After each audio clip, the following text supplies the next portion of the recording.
ಘನತೆಯಾದರೆ ಬೀಜದಿಂದ ಎಣ್ಣೆಯಾಯಿತು. ಅರಳಿಯಿಂದ ಬತ್ತಿಯಾದರೆ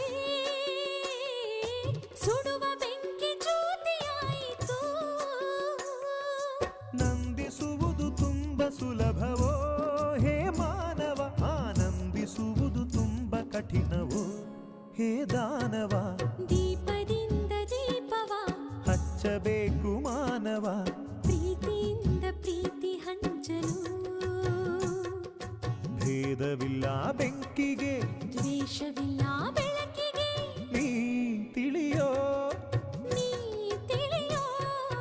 ದೀಪದಿಂದ ದೀಪವ ಹಚ್ಚಬೇಕು ಮಾನವ, ಪ್ರೀತಿಯಿಂದ ಪ್ರೀತಿ ಹಂಚಲು.